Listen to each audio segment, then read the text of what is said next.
It's been a long time since we've been live. It is good to see those of you who are joining us. I'm Aaron Price, the CEO of Tech United New Jersey. Hope you're having a fantastic Friday.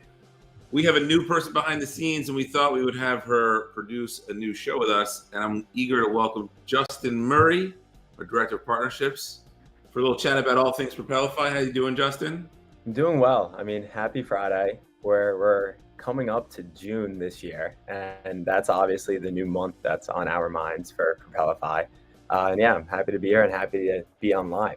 It's our first year doing Propelify in June. What day, remind people what day exactly is Propelify this year? Propelify is on a new day. It's June 27th. It's the final Thursday of the month. Same location, outdoors on the Hoboken waterfront, and now starting a little bit later at 11 a.m. Starting a little bit later, that's right. If you have questions about Propelify or anything else, you can drop them into the comment section, and the tool we're using should pull them in, and we were happy to address them. So, Justin, what are you looking forward to most about this year's Propelify? I like the fact that it's in the summer. Obviously, we have a new format that isn't so new. We're going back to our roots. However, having Propelify in the summer, I think, is going to be great. It suits the waterfront of Hoboken so well. And I'm just excited to see all the familiar faces and meet some new ones as well. Agreed.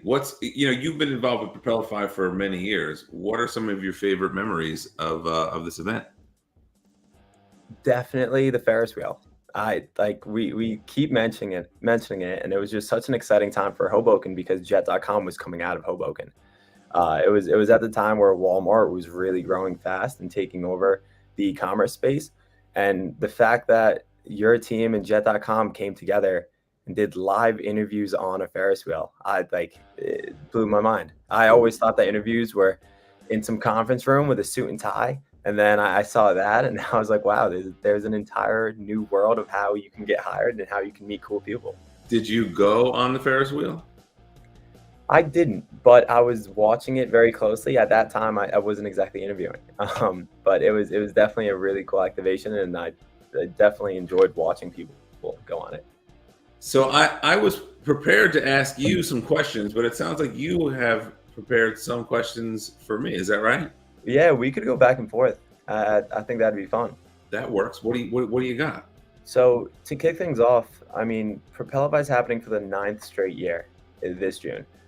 But I wanted to rewind, and I wanted to see if you could elaborate on how Propelify came to be. I know it started under a different name, and I'd love to hear that whole story.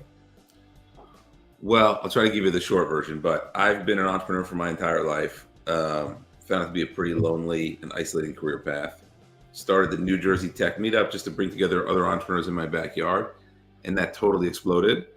And I got to know the mayor of Hoboken. We do lots of festivals, and she had said, we have this big pier. If you ever want to do something bigger for the tech community, this might be an interesting spot, which had been on my mind. And so I went all in on the community element of things through the New Jersey Tech Meetup, and we launched in 2016.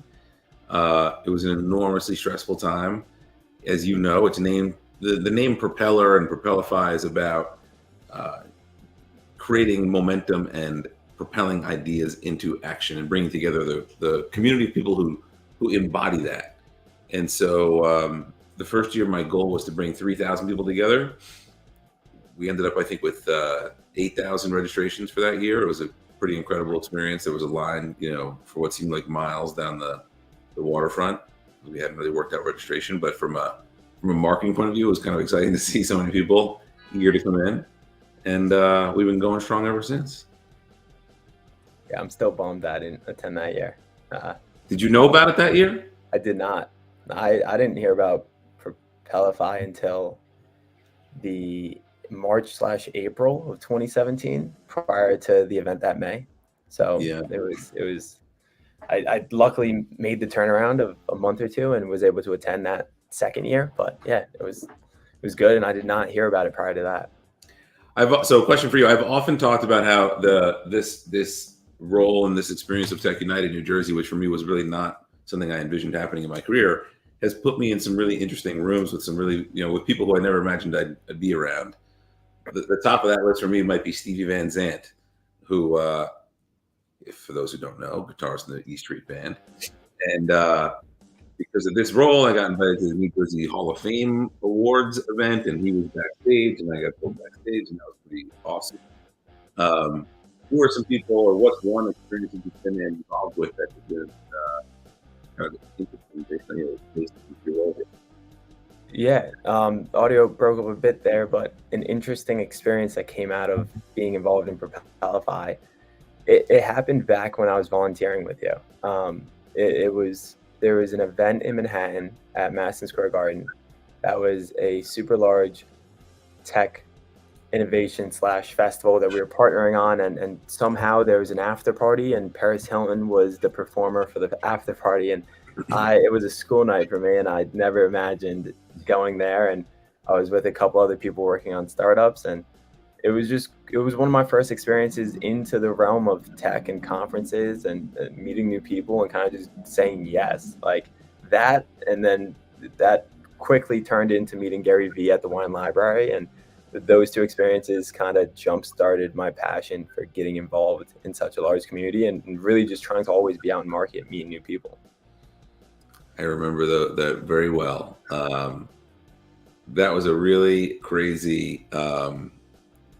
We got called in very last minute to help promote an event that was happening in New York, and I won't go into the details, but it sounded like it was a little shady, and I was a little concerned, like if we can't move these tickets, am I going to be in trouble? And at the end of the day, it turned out that it was all fine. But I'm really glad you got to be part of that event. That was it was a really interesting time.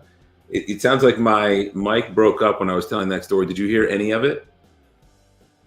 Heard you're good now. The mic works now. Did you hear any of the highlight of the room I was in that I shared? Yes, about the guitarist and being in. Yeah. Okay, good. What else you got on your list? So going into this year, we're going back to the roots. I'd love to get a quick overview of how this event has evolved over the years and what some of your favorite moments were over those years. Well, the merger with the New Jersey Tech Council, which is, for those who are unaware now, rebranded as Tech United New Jersey, has given us a regional focus. But the intent here was never that this was a New Jersey specific community and that Propelify itself was a New Jersey specific event. We want to do great things that happen to be in our backyard that benefit the region. And so that's been a core part of the experience since day one, just bringing together the most interesting people that we could, attract. And I think we've done a great job of that. This year, one of the things we've mixed up is normally we have some really fantastic, pretty well-known keynotes. We do have that again this year, but often there's been 30, 40, I think one year had 80 speakers. This year, we've trimmed back on the number of keynote speakers. We still have Mark Laurie, the founder of Jet.com, speaking, a few other really interesting and well-known folks joining us that we'll announce soon. But we've added 3 sessions: the pre-seed pitch slot, the seed pitch slot, and the A round. And I'm really excited about having more startups highlighted on stage. I think that it makes a lot of sense for our community. I think it's fun to highlight, or important to highlight, the builders of what's going on right now, especially with AI. And so I'm really excited about that part of the stage in particular. Me as well. And speaking of building with AI, could you give a quick little elevator pitch about what Better Future Labs is and how excited we are to have them fully involved this year? Yeah, Better Future Labs is a new sister company to Tech United. It's a startup studio. A startup studio, which means it's a company built to build other companies. That's the studio element.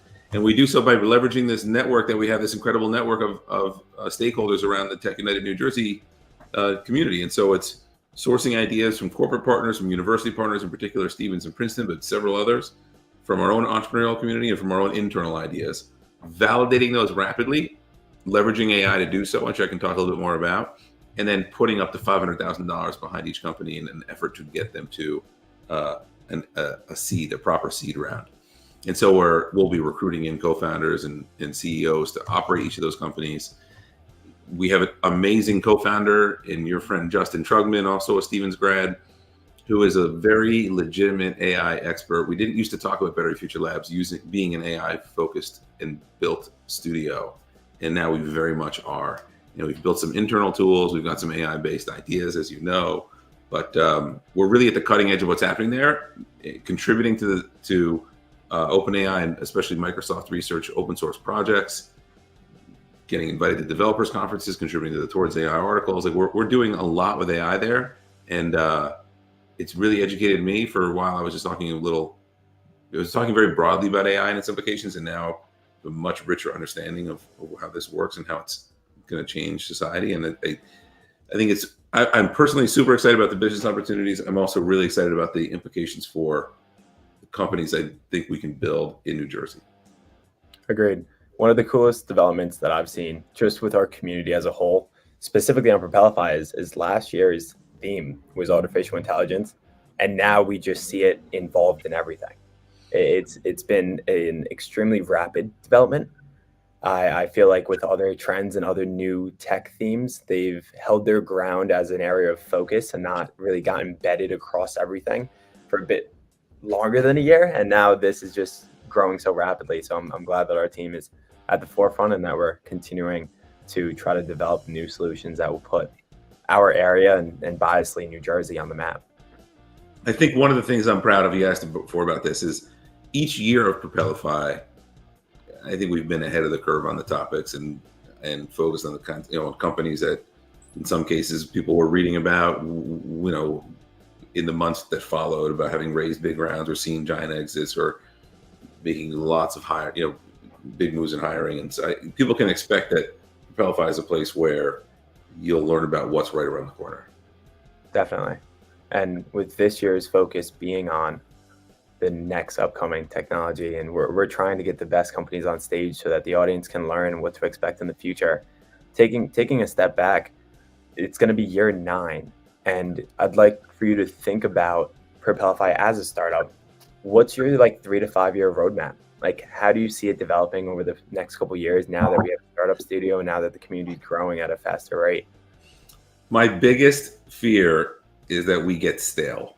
And so this year we've shaken things up a little bit, but I could imagine the next year or two kind of blowing up the whole event and rethinking it from the ground up, because Propelify is about showcasing what's new and next. And in order for us, even as an event and how we engage with our community, we have to think about, what does that mean? What does the next decade look like for community building and engaging folks and bringing together thought leadership? And how do we keep those experiences fresh and interesting? And so I think everything's on the table. I could see us, maybe it's 100 people and very exclusive. Maybe it's in a different location. We've brainstormed a variety of ideas, but it's all on the table, and how we shake it up. For me, the most important thing is that it brings together people who, I say this all the time, but who propel ideas into action and who inspire the audience around what's to come. And so whether we do that more through a digital means or there's a lot of ways that could come to be. I think the heart of that experience and that culture will remain. The way that we bring it to market may change. I agree. I mean, being open-minded with how fast things are changing across the ecosystem, I think is key. And we have to be adaptable, just like any good startup would be adaptable. So I'm glad that we're thinking like that, and I'm eager for this year. And I'm sure that every year we learn something to make adaptations for next year. So that's the key. Being super attentive to what we're noticing with the environment, with the community, and with the attendees. What would you change about Propelify if you could change one thing? The first answer, I'm going to say I love the fact that it's outside. I hate the fact that I'm always worrying about the weather leading up to it. But I really don't want to change that. I really do love the Hoboken waterfront. Yeah. I agree with you that more intimate settings, I think, create more of a need for connectivity amongst those in those settings. So whether we integrate more roundtable discussions, whether we integrate, which we started last year, live community meetups at Propelify, having those focus groups meeting at a central location and having, quote unquote, an event inside of an event, I think is key, because it allows the attendees to pick a focal point for discussion, meet and have that discussion. And we just want to provide the area and I guess some motivation to make those things happen. Yeah, I agree. I agree. We've got time for a few more questions. What else is on your mind? So prior to my time at Tech United and my previous venture with Black Crow AI, you constantly advised me with attending events and growing my network. So for aspiring entrepreneurs and people that may be new to attending events, what are some of your best practices and tips that you can give them leading up to this year's Propelify? Good question. The first is everyone is there to meet people. That's no matter who's the headline keynote speaker that you think you're there to see, who's super cool. The most benefit you'll get is from meeting the people right next to you. A lot of people, it's always awkward to just say hello random, to a stranger. But events are a place that you tend to share the desire to meet other people with, and so I would embrace that. Say hello to somebody and approach it with the attitude of learning about them. We talk about give before you get, and I think if you do that, you will find you will get lots out of that relationship. If you go there trying to immediately sell really hard or see what's in it for you, I think it comes across as really selfish, and you actually get a lot. Ironically, you get a lot less out of it. It's the people who show up and are like, "Hey, what are you working on? Who can I introduce you to?" Like, "Oh, I know a person who's doing X, Y, Z." Those are the types of people who other people tend to want to gravitate towards and say, "Oh yeah, I met this guy Justin, and he offered to help me with this, and I was thinking maybe I can help him with that." And if you do offer to help someone and make an intro, naturally, subconsciously, they tend to feel a little bit indebted to seeing, maybe I should help this guy out at some point. And I've had that's the story of my career. And the return on that, the ROI on that could take a week, a year, a decade, and some of them don't have that. I have zero expectations of any sort of quid pro quo with the help that we try to provide, but it always comes back to help. Always, whether it's, "Oh yeah, I know so and so famous person in my network that I think should speak at your event," which is can be a really helpful thing for us to have a personal connection to a potential sponsor, an employee. I mean, I could go on and on about the things that have benefited us as a result of us just trying to bring good people together. So I would say if you're going to an event, use the attitude of give before you get, and appreciate that everyone's there, even if it's a little awkward to just say hello to a stranger. Trying to understand not just, "Hey, what do you do?" But I guess one interesting thing I've learned lately is asking people, "How did you end up in this career?" Where they tell a little bit more of their story of their life than they just do like, "Oh, I work at Tech United." It can be a little more personal. Yeah, I agree. I similarly like to ask the question, what brought you to this room specifically? Like, some people are sent on behalf of their job, some people are there to explore a new passion, and other people are trying to break into a new industry. So learning that background, I think, is super helpful for structuring some of the questions you ask and what you try to learn about. Yeah. What are some of the more, what's your, you go to a lot of events. What is your advice to people with the same question? I like to prep. I really do just try my best to prep prior to going to events. And it's not just understanding like who's going to be on stage and, oh, this CMO is speaking about their new product and I want to get FaceTime with that CMO. It's not as simple as that. It's understanding like the event organizers, the history of the event, what the average attendee is going for, if it's an industry focused or if it's something more broad, and also understanding the logos on the site. You can bump into companies, and having the knowledge behind what they do prior to meeting them, I think shows that you're embedded in the ecosystem and that you did your research, and it'll just help you act better on your feet once you're there. So I'm a huge advocate of preparing myself mentally to be there, and that comes with a lot of studying. And luckily, I love learning about different companies and industries, so it just goes hand in hand. Yeah, agreed. What other questions you got? In terms of, so AI has obviously been just such a big focus. And if we go back like 10 years, it was something that we saw in TV shows and movies. And I know you love your movies. What sci-fi related technology do you want to see happen in the next like 50 years? And do you think that it's actually possible for that to happen? If you can like pull it from a movie and make it happen in real life, what would that be? Teleportation. Sweet. And I don't know. I mean, I think it will happen. I don't know if it's going to be 50 years. That's a big one. But I mean, imagine.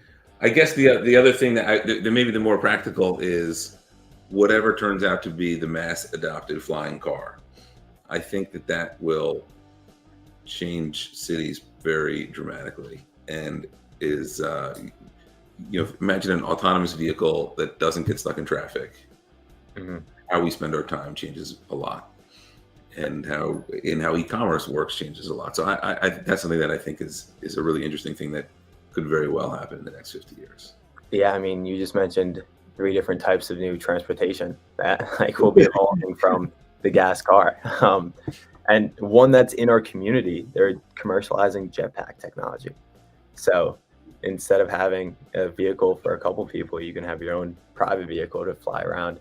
I'm hoping they'll fly me into Propelify one of them. I mean, we keep talking about it. Love those guys. One of these days, they're going to fly me in to kick off the show. We'll keep making the request. I mean, I'm sure we'll have some hoops to jump through, but that would be good. Never say never. They are promising me if we keep this up, one day they'll fly me in. It might be long enough that maybe they're flying you in, but.